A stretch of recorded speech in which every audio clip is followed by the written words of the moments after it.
Hoy voy a dar el sermón sentado porque está apagado el micrófono. Ahora, hoy voy a dar el sermón sentado porque el martes me operaron y entonces se me hacía un poco cuesta arriba estar todo el sermón de pie. Ya que no me operan todos los días, hoy había pensado el hablar sobre el tema de lo que ha supuesto para mí esta operación, que ha sido una cosa muy sencilla, ha sido solamente una pequeña hernia umbilical que tenía, pero que al final ha requerido de una operación pues con puntos y, en fin, muchas cosas. Y fijaos, yo lo reflexionaba esto en mi oración y estoy convencido, es un regalo de Dios. Dios me podía haber evitado la hernia. Seguro que lo hubiera podido evitar de forma facilísima. Pero Dios, en su bondad, que me da tantas cosas buenas, en un momento dado dijo, pero ahora vamos a darle un poco de sufrimiento. La hernia no le va a producir sufrimiento, pero la operación sí. Os puedo asegurar que el momento en que me levanté, el dolor era tan terrible, y me tenía que levantar porque me habían dado ya el alta, me tenía que marchar. Era tan terrible que si no me llega mi madre a sostener la cabeza sentado en un sillón como estaba, hubiera perdido el conocimiento.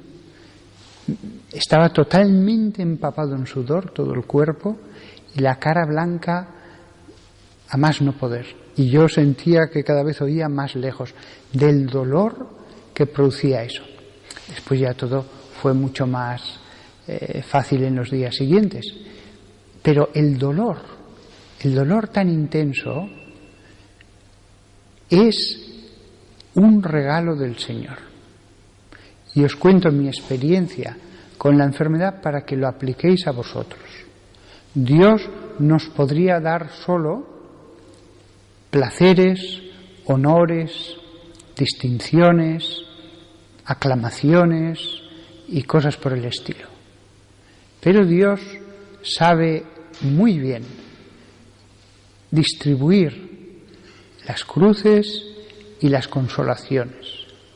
Cuánto deben durar, en qué medida, cómo aparecen, cuándo desaparecen, cosas que sin embargo permanecen. Normalmente las cosas cuanto más tiempo permanecen suelen ser más moderadas, mientras que cuanto más intensas suelen ser más breves.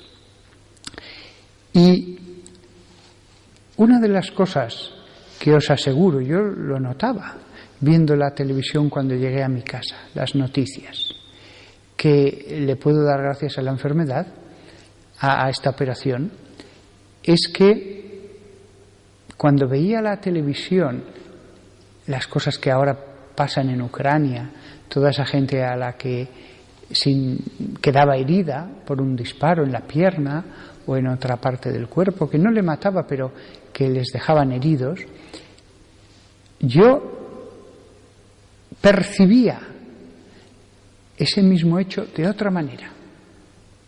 Os lo aseguro, lo percibía de otra manera.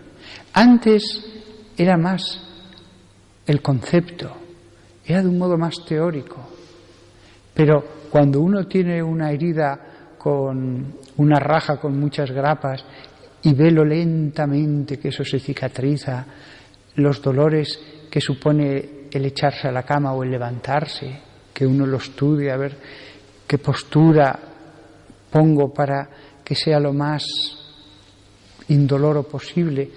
Cuando uno ve todo eso, uno percibe el sufrimiento de los demás como si lo experimentaran en el propio cuerpo. Las heridas que vi tan de lejos en la televisión, en esos enfrentamientos en Ucrania, las sentí como nunca las había sentido. Por eso, las personas a las que todo les sale bien, las personas que gozan de una salud perfecta, que no les falta dinero, que todo perfecto. Es más difícil que comprendan el sufrimiento ajeno. Las personas que han sufrido la pobreza fácilmente serán más comprensivas con el pobre. Las personas que han sufrido dolor físico fácilmente compadecerán al que sufre el dolor físico, etcétera, etcétera. Así que en el sufrimiento y en la enfermedad aprendemos cosas que no se pueden aprender en los libros ni en los sermones. Y después otro aspecto que os comparto para cuando os toque a vosotros el sufrimiento, porque a todos nos va a tocar en mayor o menor medida antes o después, normalmente cortito, pequeñas enfermedades, cosas por el estilo. Yo, analizando teológicamente el dolor, la operación, todo, sin ninguna duda llego a la segura conclusión de que todo eso es castigo de mis pecados y prueba para mi santificación. No solo prueba para mi santificación, también es castigo del mal que he cometido en toda mi vida. Y sin duda alguna, en mi caso estoy seguro de que no está todo purificado por las buenas obras, que el alma todavía tiene que purificarse de las deformidades que ha dejado el paso del mal en nosotros mismos. Entonces, todo sufrimiento y de todas las personas tiene ese aspecto de castigo de los pecados, en mayor o en menor medida. Pero todos tenemos que purificarnos, todos tenemos deformidades producidas por las decisiones que hemos tomado. No somos ángeles, casi nadie. Y después tiene la segunda faceta, prueba que nos santifica. Incluso el mayor pecador que esté sufriendo algo como castigo, también ese sufrimiento tiene el aspecto de prueba para que se santifique. No solo purifica sus pecados, se santifica. No solamente limpia, se llena de luz. Y estos dos aspectos son reales. No solo es uno. Es muy fácil para nosotros los predicadores decir, no, tranquilo. Y encima, todavía peor, como si Dios no quisiera ese sufrimiento. No, Dios no quiere esto. Lo que pasa es que no. Si existe un ser infinito, Dios lo puede todo. Si existe un ser infinito, todo se acaba cuando Él quiere. Y todo empieza cuando Él lo quiere o lo permite. La permisión de Dios es lo que hace que las más pequeñas cosas puedan suceder y también las grandes. Nada escapa a su dominio. Luego todo tiene un querer de Dios. Si me duele la muela, debo en la oración entender qué me está queriendo decir el Señor con esto. Normalmente no nos querrá decir más que lo que he dicho. Purificación, prueba, santificación. Pero algunas veces incluso podemos ver un mensaje más concreto, un mensaje más preciso en un sufrimiento. A veces la consecuencia de una mala acción, a veces el que nos purifique en orden a algo y lo veamos muy claramente, me purifica para tal cosa. Bueno, y quiero acabar el sermón con un pasaje de el apóstol Pedro. Si Pedro estuviera sentado aquí en esta sede hablándoos a vosotros sobre el sufrimiento, ¿qué nos diría? Pues no tenemos que imaginarlo. Él escribió en un papiro, bueno, lo dictó, seguro que era un secretario el que escribía las cosas, y nos habló de esta manera: queridos, no os sorprendáis en la prueba fiera cuando venga sobre vosotros para probaros, como si algo extraño os estuviera sucediendo.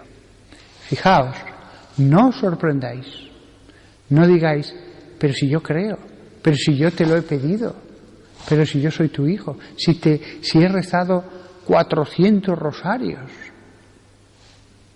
y no me has escuchado, que no me faltaba fe. San Pedro dice, no os sorprendáis cuando estéis en la prueba fiera, como si algo extraño estuviera sucediendo. No, es normal, es usual, tiene que suceder muchas veces. Continúa San Pedro, sino regocijaos en la medida en que participáis de los sufrimientos de Cristo. Es decir, el mismo Jesús que dijo, si pedís con fe, diréis a esta montaña que se arranque y se plante en el mar. El mismo Jesús que nos enseñó a pedir con fe es el que inspiró a San Pedro para después enseñar. Pero a pesar de tener esa fe para mover montañas, cuando estén en la prueba fiera, que no se sorprendan como si les sucediera nada extraño. Porque, dice San Pedro, participáis de los sufrimientos de Cristo. A Jesús no le faltaba fe y tuvo que beber hasta las heces del cáliz. Y dice lo último San Pedro, y con esto acabo. Participáis de los sufrimientos de Cristo para que podáis regocijaros y estar alegres cuando su gloria sea revelada. Es decir, si participamos de sus sufrimientos, participaremos de su gloria.